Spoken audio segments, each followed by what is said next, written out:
PingPing est un nouveau moyen de paiement mobile pour les petites dépenses. Donc concrètement, à quoi ça consiste? C'est effectivement une alternative à tous les autres moyens de paiement qui sont déjà présents sur le marché, mais spécifiquement destiné aux petites dépenses quotidiennes. Alors la spécificité de PingPing, c'est justement qu'il peut être utilisé en plein de circonstances différentes. Donc on a effectivement l'utilisation, aujourd'hui on va expliquer ce qu'on fait au niveau du e-commerce, donc pour payer les achats en ligne, mais on peut également l'utiliser pour payer son parking, pour payer son lunch du midi, pour acheter sa canette de coca, etc. etc. Ça c'est vraiment la spécificité principale du système, c'est véritablement une utilisation quotidienne pour toute une série de dépenses. Alors, un petit mot peut-être effectivement sur comment ça fonctionne. Donc PingPing aujourd'hui fonctionne de deux manières. Donc d'abord, au cœur du système, c'est un portefeuille virtuel que vous pouvez effectivement charger de différentes manières. Vous avez la manière plus classique, comme les gens le connaissent déjà au niveau de Proton. Donc effectivement, vous devez charger au préalable votre compte via votre carte Visa, via un virement bancaire ou d'autres méthodes. Mais également, plus innovatif, vous avez la possibilité de le lier à votre facture de GSM.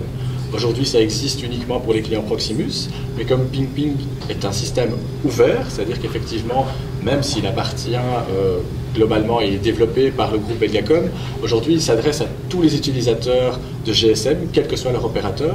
Et donc, effectivement, d'une part, aujourd'hui, on permet aux utilisateurs Proximus de le lier à leur facture, mais ultérieurement, on espère bien le permettre également aux clients d'autres opérateurs mobiles en Belgique et dans le futur, pourquoi pas à l'étranger. Ça, c'est la manière effectivement de mettre de l'argent et d'activer son compte. Alors, la manière de payer, il y a deux méthodes de paiement aujourd'hui qui sont possibles, deux technologies auxquelles ça fait appel.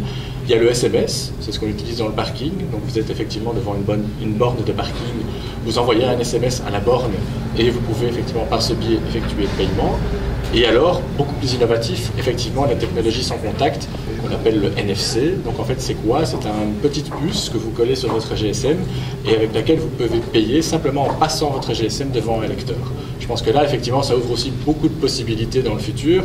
Aujourd'hui, il y a déjà des tests qui sont effectués principalement dans les grandes surfaces. Donc on a un accord pour se faire avec Deleuze, qui est très intéressé par la méthode, et donc on est en train de tester techniquement comment on peut implémenter cela.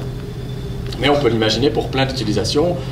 On a également un accord, par exemple, avec Coca-Cola pour payer devant une machine Coca-Cola en passant simplement donc, son tag NFC, son tag sans contact PingPing, devant la machine. Effectivement, où est-ce qu'on en est avec PingPing concrètement aujourd'hui? Donc, comme je vous l'ai dit, dans PingPing, méthode de micro-paiement mobile, avec une utilisation dans plein de domaines différents, mais justement, chacun de ces domaines aura son propre business model. Il est évident qu'effectivement, on doit vérifier et regarder comment cela fonctionne au niveau d'un point de vente dans un Deleuze, par exemple, et online, ce ne sont pas la même manière de fonctionner, donc il faudra adapter le business model. C'est ce qu'on est en train de faire pour l'instant, puisqu'effectivement, on est dans une phase de pilote, donc on lance toute une série de projets pilotes, comme on l'a fait par exemple avec Deleuze, avec Coca-Cola, mais on est en train de le faire aussi online. Donc pour ce faire, on a également un partenariat avec Ogun, qui va nous permettre justement de tester et de vérifier le business model qu'on a créé et vérifier si ça colle au marché, ça c'est important. Alors concrètement, quand est-ce que ce sera utilisable pour l'utilisateur final, pour le client? Il y a des choses différentes en fonction, encore une fois, des utilisations. Donc, au niveau du e-commerce, notre méthode technique est prête.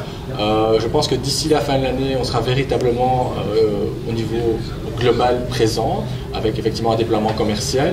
Pour l'instant, donc, on continue les phases pilotes. Le parking est déjà une réalité aujourd'hui. Il y a une dizaine de villes qui sont équipées et il y a plus de 8500 transactions par jour aujourd'hui. Donc, c'est véritablement petit à petit qu'on va déployer différentes solutions en fonction de l'utilisation. Sur ce que ça coûte et comment ça fonctionne, parce que c'est ça un petit peu le cœur de l'histoire. Donc effectivement, aujourd'hui, notre business model est le suivant. C'est effectivement le commerçant qui va mettre à disposition la méthode de paiement PingPing qui va payer. Ce n'est pas l'utilisateur final. Donc, et simplement pour le commerçant, il y aura évidemment des prix différents en fonction des secteurs dans lesquels on se trouve et des technologies et de tout ce qu'on va mettre en place derrière pour que cela fonctionne, mais le principe restera le même, c'est-à-dire que le commerçant paiera quand il aura effectivement une transaction effectuée. Donc on va prendre une commission sur la transaction, ça ce sera le principe qu'on va appliquer, et il y aura peut-être des exceptions en fonction de certains modèles, mais d'une manière générale, il n'y aura pas effectivement de frais fixes. Donc ça c'est vraiment le principe, c'est que pour le commerçant, c'est simplement rémunération à la transaction, c'est-à-dire que si lui ne vend rien, il ne va rien payer à PingPing. Donc ça, c'est vraiment notre modèle. peut-être effectivement, pour revenir à votre question d'un point de vue plus technique, comment ça fonctionne. Donc effectivement, PingPing est basé sur la solution que Thunes avait développée en son temps, donc il y a à peu près 2 ou 3 ans je pense. Pour ce faire, Belgacom a effectivement racheté 40% de Thunes, et donc ensemble avec Thunes, Belgacom et également une autre société qui s'appelle Mobile4, qui elle est une filiale à 100% de Belgacom et qui est la société qui a lancé le parking justement par SMS en Belgique il y a déjà 2 ans. Et on va créer cet écosystème, on va faire en sorte qu'on soit présent et adapté aux différentes solutions que les clients attendent pour payer au quotidien. Donc une spécificité aussi, parce qu'on parle d'argent, on parle de moyens de paiement, et donc on parle inévitablement de sécurité. Donc on sait que c'est très très important, et particulièrement pour les Belges, quand on voit justement parfois leur réticence à utiliser leurs moyens de paiement sur Internet. Mais la solution PingPing, justement, bénéficie d'une reconnaissance et d'une protection, puisqu'elle est basée sur une licence de monnaie européenne détenue par Thunes et qui nous impose toute une série de critères en termes de sécurité, en termes évidemment de protection des transactions, et donc l'utilisateur peut effectivement, je dirais, être rassuré à ce niveau-là. Donc on a véritablement une certification en termes de e-money, et donc ça permet évidemment de rassurer l'utilisateur en termes de sécurité.